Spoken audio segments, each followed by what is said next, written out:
there are few things I hate more than cynicism, right? I find it to be the single most annoying thing ever. If you're into philosophy, as I know many of the people that watch these videos are, you're obviously going to encounter a lot of ideas that you disagree with, might find absolutely abhorrent, to be honest, like it might really hate. But I think that a very important part of learning about philosophy, of being into philosophy, is trying to not so much see the good in these ideas, but hear them out a little bit, right? Hear out these ideas and understand maybe either A, their merits, or why, if you disagree with them, you could debunk them, or what I find to be most important, and this is not at all like a instructive guide on how I think anybody should read philosophy, this is just what I like to do, I find it interesting to maybe investigate why does people find this idea appealing, right? Like, why would somebody look at this idea and go, this is how I'm going to live my life, right? And I will say that I find ideas that are even outright damaging, I'm able to do this with, right? I'll use nihilism as an example here. I think nihilism is probably one of the most damaging things to believe, right? I think that, like, if you know somebody who not just like hears out nihilism, right, but like is genuinely like, I believe nothing matters and I'm going to start living according to that idea, listen, that person's life is about to go downhill. I mean, like, imagine if you moved throughout your next 3 weeks of life as if nothing mattered. It'd get bad. I mean, I don't know what you'd do, but I can't imagine it'd be better than it is right now. I think that that's a damaging idea. I think it's an unfortunately prevalent idea. And for that reason, I think it's worth being like, okay, why do you want to hear out nihilism? Like, why would somebody hear this idea and be like, not only do I think that there's some sort of, value in this, but I'm going to start living my life according to that value, right? Like, I think that's an important thing to do. I also think that it's a productive conversation to have, right? Even if, like myself, I'm not in the camp of people that believe that nothing matters. However, I think that you could still, like, kind of look around at the world and be like, okay, I think if I'm to do enough guesswork, hear these people out enough, I think I could see how they came to that conclusion, whether it's through feeling powerless, through a lack of, like, change in their life, and through doing that, I think it's a worthwhile conversation to have, right? Especially when so many people are moving towards it, as that feels almost like the prevailing ideology nowadays, is like, it's not even, like, not ideology, I feel like that has, like, a political connotation to it, but, like, I feel like that's, like, most people are implicitly nihilistic nowadays, like, it's a very common thing to hear people be like, no, yeah, nothing matters, I just understand that nothing matters, right? And I'll even go as far as saying, kind of getting sidetracked here with nihilism a little bit, but I'll go as far as saying, like, not even can you see how this idea appeals to people, but you could see how people came up with it originally. If you read the original stuff there, you could totally be like, oh yeah, I guess if you're looking around and seeing how crazy and big the world is, it's not the hardest idea to come to be like, yeah, I don't really matter all that much, right? And most importantly here, the big light at the tunnel of all this, in my opinion, is figuring out, okay, I'm not a nihilist, I don't believe in nihilism, but through seeing why somebody might, I can now take some steps towards maybe having a conversation with somebody and getting them to see my side of things, right? That's the important thing there. Cynicism is almost the exact opposite of that, right? Like, I guess I would refer to nihilism as unproductive, but I don't know if that's accurate, because, like, I'd say it's more actively destructive than unproductive, right, to believe in nihilism, right? Cynicism, I think, is almost the exact opposite, because, well, it's going to lead to nothing. Like, it's an idea that is I think, like, mental equivalent of just running on a treadmill and thinking you're going to get somewhere. I truly do. I have such hatred for this, if you can't tell. I want to say, too, that I think it's important, right, like how we just did with nihilism, like, I understand how people originally came to this. I understand that for cynicism, too. And I'll even go as far as saying, shout out to the early cynics. They were doing important work, because this was ancient Greece. You got to put yourself in their shoes, You're in ancient Greece. You got a bunch of guys around you saying stuff all the time. They're, like, naked for some reason or something. I don't really know.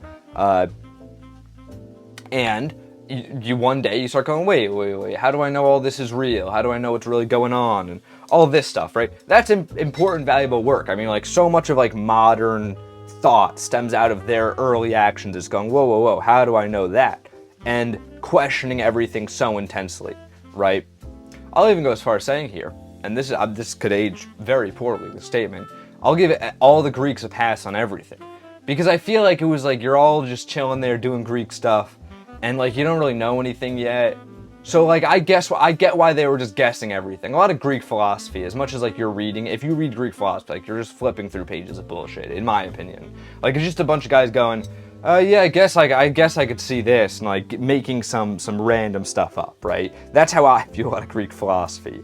But like I get it, like you're the first guys ever, and you're, you know, similar to how like if you heard caveman music and it was them banging rocks together, you would be like, yeah, that makes sense. That was the most condescending thing you could ever say about Greek philosophy. They made important strides in the field, of course, but like, you get why they were coming up with a bunch of bullshit, right? And I think the Cynics played a very important role back then in the Greek times of being like, all right, let's start looking around at all this stuff that everybody's thinking and going like, all right, question everything so intensely. Huge progress came from that. Dare I say all of science comes from that process.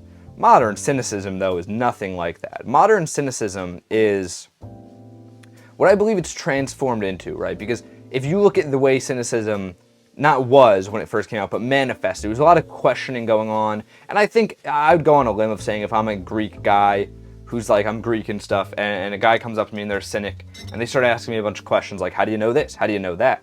Why, right?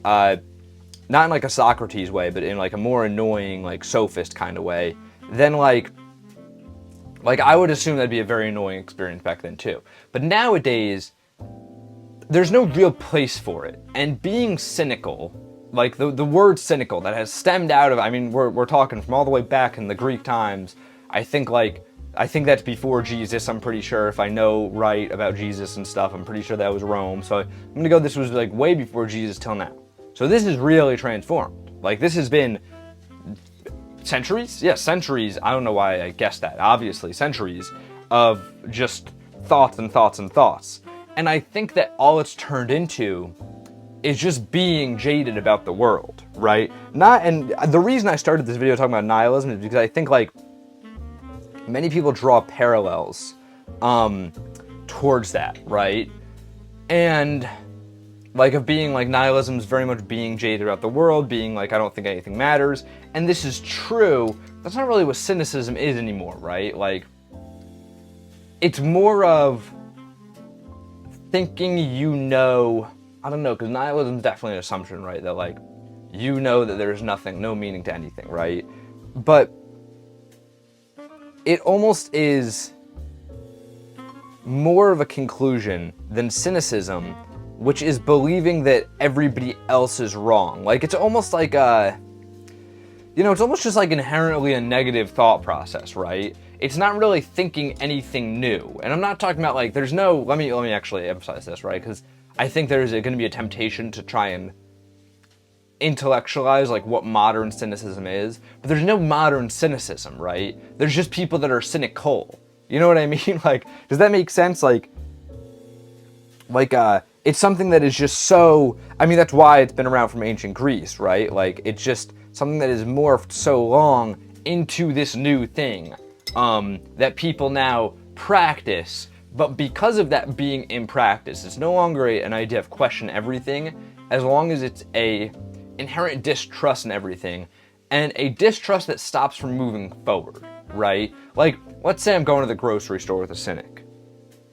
They would be like, I'd be like, all right, let's get in the car, let's head to the store, right? And they would be like, well, I don't know, how do I know this car is gonna start? And then, the grocery store is probably not gonna be that great. And like a lot of just red herrings that it's interesting because a cynic will never, a modern cynic, and this is why I think I find it so unproductive, they'll never question the world around them, which would be a very productive task, right? Like, modern cynics don't look at like, why do we, why are watches silver instead of brown? Let's investigate that. Like, they don't do that. They simply look at what could be and go, that can't work. And I think that's what I find so annoying about it. Because not only is it stopping us from moving forward when somebody believes like that, right? And this is on a very personal level, by the way. I don't think there's no like society of cynics. Well, I guess maybe that's not true. But, you know, there's no questioning of like, okay, let's examine why things are the way they are, and then let's try to make them better. No, it's just like, no, that new thing won't work. That new thing won't work. That new thing won't work.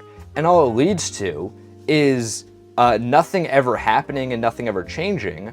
And this is why I say that it's bad. Because the only time it's valuable to question every new idea that comes across your table is when people are guessing a bunch of random stuff, right? I guess you could say it's valuable to be a cynic of the news, right? Because there's a lot of misinformation now, like news on like Twitter, not news. Well, maybe news in the TV too. I don't know why I said in the TV. That's crazy, but I guess but that's not being a cynic, that's being critical. That's being very critical of what you're consuming, right? I really just think there's no value in this. I don't think there's even much I could say about it outside of that. I just don't think there's value in critiquing new ideas that come across the table in a fashion, like I think it's valuable to critique new ideas as long as it's in such a fashion that it leads to productive things happening. But when you're not critiquing anything that's not a new idea, when you're not critiquing the world around you and you're only exclusively critiquing new ideas, that's just going to lead to no motion. That's just going to lead to nothing occurring ever.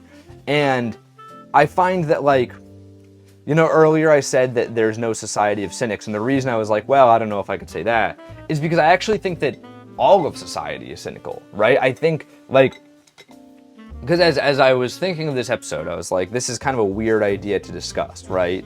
Because, like I said, there's no modern school of cynics, but I believe it's one of these ideas that is just so infused in society in such an unproductive way that now, maybe because it was the basis of genuine thought for a long time, but I think that because of that, now it's just led to, like, it being implicit in how a lot of people think and how a lot of people do things, and it leads to nothing. It leads to nothing happening, and I think we need to have the mindset, like collectively, all of us have to have the mindset of, I would rather try something new and be wrong than try something again and again and again and feel like I'm right. We're optimizing as a society, I think, for not being wrong rather than optimizing for being right about something ever.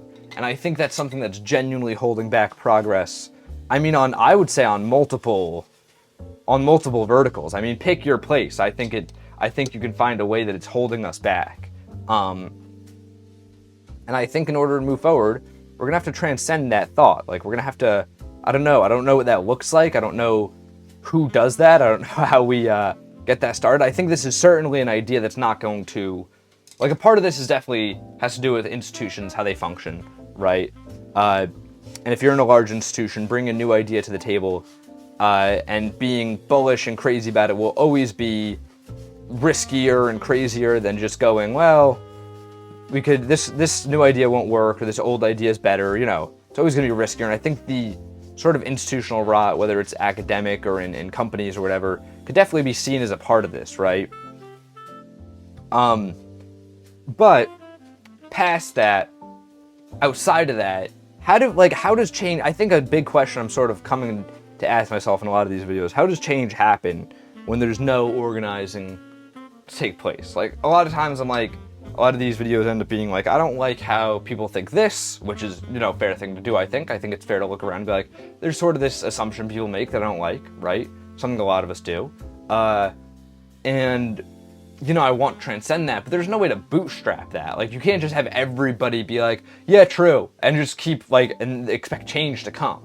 So I don't know, I think that's a big question of how does change happen without, as institutions start failing to make it happen. I don't know. This is the painting. Much better pepper than the other day. I mean, the other day's pepper I was very disappointed. I don't know if I think you guys kind of liked it more than me, to be honest. As we do these red edibles, I liked the tomato the most, I'd say. The tomato was probably the best. I'd go one of the apples, number 2. I don't remember which apple was my favorite, but one of the apples was definitely number 2. And this pepper is 3rd. I'd like to do, you know, those peppers, I think they're only green, but I guess I could write fan fiction maybe, where like the pepper is very like long and like stringy and stuff. I want to do one of those. I think that'd be pretty cool. But yeah, go check us out over on the Instagram. And until next time, guys, go check us out on the TikTok and the Instagram. Instagram end of the week, TikTok today. Until next time, guys, gals, and pals, my name is Max Dice. This has been Paint and Talk episode 319. Yeah, 319. I'm every morning, painting and talking with you all.